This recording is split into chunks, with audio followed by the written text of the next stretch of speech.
Strict is not an adjective that I would use to describe myself in any category of my life. I was the youngest of four, so by the time I was like 8 or 9, my parents were just like, just don't die. I don't really care.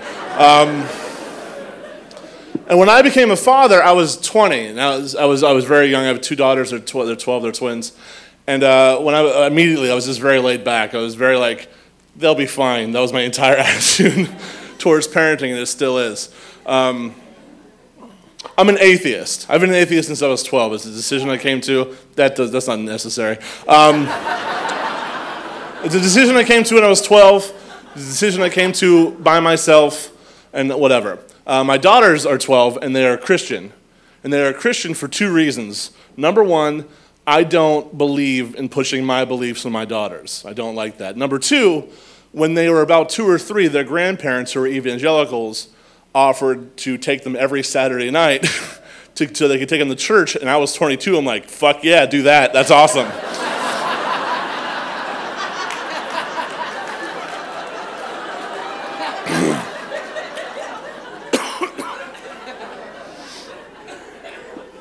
So after they were going to church for a few years and they were really starting to form their own thoughts, like 6, 7, it occurred to me that in my daughter's universe, their small universe, that I was the only person that they knew who didn't believe in God. The only one. Their mother, their grandparents, everyone at church, aunts and uncles, all of them. So just in their universe, I'm the only person in the world that doesn't believe this. So they had this thing in about 2010, 2011, I forget what year it was. It was this atheist rally in Washington, D.C. It was called the Reason Rally. If that could be more pretentious, I don't know.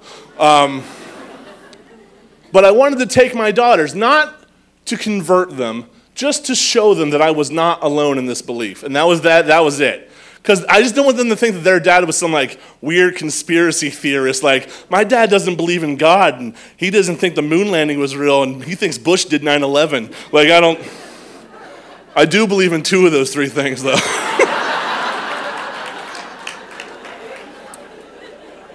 So they had this rally at the mall at Washington, D.C., this atheist rally. And it was like the mall, that's a historic place. That's where the Million Man March, that's where Martin Luther King marched through to get, I'm not comparing what I did to Martin Luther King, let's be clear about that. I'm just saying, when you get to that place in D.C., the energy of the history is palpable. It really was. And I went there, and I don't think I could have been more disappointed with what was going on during this.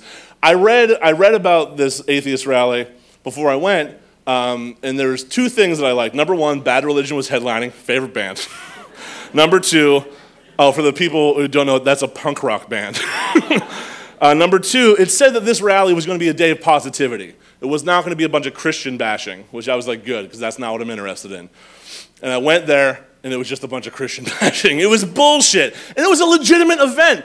Christopher Hitchens was there, the late Christopher Hitchens. Richard Dawkins, the author of The God Delusion. These are educated, highly respected people. They were there, and there were just a bunch of dickhead comedians being condescending. Like, I'm a comedian myself, and I love comedy. But when you're in the Midwest, like Nebraska, talking about atheism, that's edgy. If you're in Washington, D.C., talking to a bunch of atheists about atheism, you're pandering and you're a coward. Like, it was just so stupid. Just it was the kind of atheist that you hear the jokes about, like a bunch of people, like if you hear them at a party, they're just like, you seem like an intelligent person. Shut up. That's what the whole day was. It was just miserable. And my daughters didn't know that's how I was feeling. I was the one who was disappointed. They got to see what I wanted them to see. Thousands of people that have a similar line of thought to me.